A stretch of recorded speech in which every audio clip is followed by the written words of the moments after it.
First of all, great pleasure to meet you. Big fan of Star Trek Voyager. Besides Next Generation, probably my favourite one. What have you been doing since Voyager? Because we've not seen much, have you? You're supposed to say Voyager is your favourite one. It kind of is, and it's the only one the wife can watch as well, so that's good. What have you been doing since? Doing a lot of traveling, actually. I've just been... I took a break, basically, from Hollywood just to kind of get away. Traveled to about 30 or 40 different countries in 5 years and played a lot of golf and just, lived the life, basically. But I've done a few small things here and there. I did voiceover work for Star Trek Online, for those of you who played Star Trek Online. It's a good game. I got a chance to work on American Dad, did a voiceover for that. The episode, basically, American Dad, the show is sold to a Chinese investor who then sells it to another Chinese investor. And at the very end, all the main characters are in a rice paddy field, and they're speaking in Mandarin. So it's my voice. I'm voiceovering all the male characters in American Dad. So the father, the alien, the son, speaking Mandarin Chinese, as well as Mickey Mouse. So that was my last voiceover. I worked on a movie called Unbelievable, which is sort of like the movie Airplane, that very broad type of comedy, but set on a moon base, a lunar base. So look for that. It's a lot of Star Trek actors are in that movie. So look out for that one. Tell us about Harry Kim's journey from the start to finish. He was very naive in the start, wasn't he? And he got a lot of help from Tom Paris getting to where he ended up. Just tell us a bit about his journey and how you felt about the character in general. I'll hold it. I mean, if you look at Harry Kim is basically the everyman on Voyager, if you think about it, right? Because he is the youngest member of the crew. He just graduates from Starfleet Academy, his very first mission on Voyager, and he is swept 70,000 light years away from Earth to the Delta Quadrant. So I would have to say most people could relate to Kim easier than they could, Janeway or Tuvok, any of the other characters. And in that regard... it was sort of an open canvas. I was able to really create different colors for that character as the show went on. The only thing I regret was they didn't have enough comedy. I wanted to have more comedy in Star Trek Voyager, more comedic moments, because it seemed as if they gave all the comedy to the Doctor, right? And so whenever fans come up and say, "Oh, I love your show. My favorite character is the Doctor because he's so funny," I go, "Arr, he's funny, but there's other funny people." But they didn't take advantage of that. So Kim has always been the character that most people can relate to, I think. Excellent. I've got one more before I pass out to the panel. What was your favourite episode, your personal favourite episode? Well, my favorite episode would be Timeless, the 100th episode where the ship crashes into the ice planet. My favorite non-Kim episode is Tinker Tenor Dr. Spy, the scene where the Doctor's in the conference room with all the ladies of Voyager, and he's having a dream sequence where he's flirting with Janeway and with Seven of Nine and everything. I thought that was a really fun episode. You say Timeless wasn't a Kim episode, but I think it predominantly centered around his decisions, didn't it? Yeah, no, I was just saying that of the non-Kim episodes, Tinker Tenor Dr. Spy would be my favorite, but Timeless was definitely a Kim episode, as well as my second favorite would be, after Tinker Tenor Dr. Spy, would be Caretaker, which is the pilot episode. I thought the first episode of Voyager was far superior than TNG's first episode, and Deep Space Nine's first episode, and TOS's first episode. I think Voyager's first episode, and believe it or not, Enterprise's first episode were good. They were definitely good. Right then, who'd like to ask Garrett a question? Who's got a burning question? Anyone? Over there. Do you want to come out, mate? Or can you shout?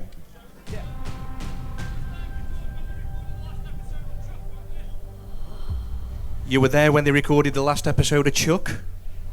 Of Chuck? Oh, yeah. Oh, yeah, yes. Any fans of Chuck here, the show? Yeah. I was there because Robbie McNeil, who plays Tom Paris, he went on to a big directing career where he stopped acting and was just directing television. And one of the shows that he directed and produced was the show Chuck, which I'm telling you, that's a gem of a show. For those of you who have not seen that show, please take the time to binge watch it. it's kind of funny this day and age that we actually have the term binge watching, right? I mean, everyone does it. It's like, oh my God, binge watch. But yeah, I was there the final episode. It was bittersweet because I felt that show could have gone for several more seasons, right? Really, really could have. Yeah, good question. Anyone else got a question for Garrett? Come on, James. Are you a big fan of Star Wars? Yes, I love Star Wars. My very first, and my entree into sci-fi was 1977 Star Wars. I was an 8-year-old kid, went to the movie theater, saw it, and fell in love with science fiction from that point forward. I watched everything I could at the time, which would be original Battlestar Galactica on television, each of the successive Star Wars movies that came out, the original series Star Trek. Also was in reruns at the time when I was a child, but that became, Star Wars was my beginning of my love affair for science fiction, and I consider myself definitely a geek at heart. And if you think about it, a lot of times when you go to conventions, fans make this assumption that all the actors that are here are already huge fans of whatever genre their show is, and that's really not the truth. Most of the actors are just acting that role, right? So in the world of Star Trek, there's 40 some odd main Star Trek actors that are still alive, and of those 40, I'd say about 10 to 12% are actually sci-fi fans to begin with. Anybody want to guess who else would be a huge fan? No, all right. Who? Peter? What? Just throwing out random names. Will Wheaton. Will Wheaton is a huge fan. Tim Russ, Tuvok, is a big nerd. Carl Urban from the new J.J. Abrams. He's a big nerd too. I was actually moderating a panel with him. I also do celebrity moderating of other celebrities, basically. And so we're sitting down there at Dragon Con, and Carl's like doing something on his phone. He puts it down, and I noticed that his phone case, and I pick it up. I go, ladies and gentlemen, if you don't think that Carl Urban is a nerd at heart, look at this. I pick it up. His phone case is Han Solo in carbonite, just frozen right there. I'm like, ah. So that's pretty cool. Okay. Hi, I do have an actual question, but you say you don't get the funny lines, but you had the line that turned down 7 of 9. that is hilarious. But actually, I do have a question. Do you get to meet up with the old gang at Voyager a lot, or very occasionally? Well, let's first talk about when Harry Kim turned down 7 of 9, right? Yeah, that's actually not very hilarious. It's quite sad.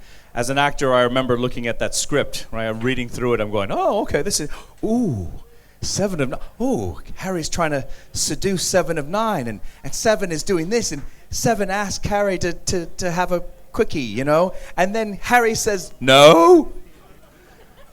I threw the script against the wall as hard as I could. I called the writers up. I yelled at them. I was like, what are you doing to me? How dare you? And I remember we were filming the scene. We're actually filming the scene. And then Jerry Ryan says, Ensign, do you wish to copulate? And then my answer was, no. The director says, cut. Jerry Ryan turns to the crew and says, any takers here? And they're like, ooh, me. Because Harry's too much of a wimp to do anything. So it was a very, very sad day when that happened. Your other question was, do I keep in touch with the other actors? Yeah, for a while, all the male actors on Voyager, we all kept in touch. What we did was we would meet at the same restaurant in Los Angeles. All the boys, though, so all the men of Star Trek. The women sort of all moved to different places and became quite busy. But the men of Star Trek, we met every 3 months, and we had this dinner, and it was lovely. We'd meet up, and just watching us single file to our table. Other diners would be eating, going, ooh, they're back in the Alpha Quadrant. Oh, okay. So they were really excited to see us, and we had a good time. And most of those dinners were just us joking around. We're just laughing and just making fun of each other. And the last one we had was probably about a year ago. So it's about time that we have another one. They've just, as time has gone on, we've all kind of not grown apart, but just gotten busy, and life has kind of gotten in the way. But I hope that we'll have one soon. I just want to talk about one particular instance. We were sitting down for dinner. Tim Russ, Tuvok, sits there, and the first thing he says, he goes, almost died today. So we look over, and I'm like, what?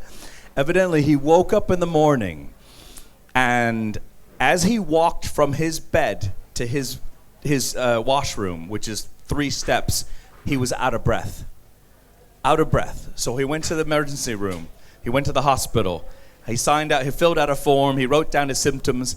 And I don't know how hospitals are here in the UK, but a hospital in America, when you go in there, you sit down, you sign in, and you wait anywhere between 3 to 6 hours before an emergency doctor sees you. So you could literally die waiting for a doctor in America, right? So he signs everything up. He cites his symptom.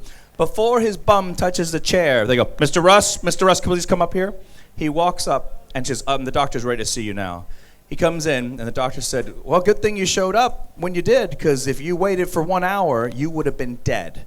And so what had happened was he had basically a blood clot that had traveled up his leg, and it had almost gone to his heart. So he was that close to death. Pulmonary embolism would have been a really bad way to go, you know? I mean, if you're going to go, it should be exciting, like you should be windsurfing or on a roller coaster or having fun in the sheets or something, but you shouldn't die with a pulmonary embolism. That's the worst. Yep. Okay, just one more question for Garrett. One more question. Anybody? So what's next for you, Garrett? Oh my gosh, my new next venture. Well, I'm actually doing a project with there's a town in Canada called Vulcan. Vulcan. It's the Star Trek capital of Canada, basically. It's in Alberta, the province of Alberta, and they just started up a business project. It's called VTV, Vulcan Television, and it's all different types of things underneath this banner of VTV. But I'm going to be providing my own content for VTV, the Trek content, which will be a combination of things. It'll be my interview of different people who are behind the scenes, not necessarily the actors. The actors will be interviewed, but we're talking about the head makeup artists, visual effects, those kind of things. But I'm also going to be doing a vlog, a video log of me critiquing, not even critiquing, but talking about my memories of each episode of Voyager that I'm going to go through. So it's going to be kind of interesting. So that's my next endeavor to provide content for VTV. Thank you. All right. We good? Thank you very much for joining us on stage today, and thank you for joining us on the event. Big round of applause for Garrett. Thank you very much.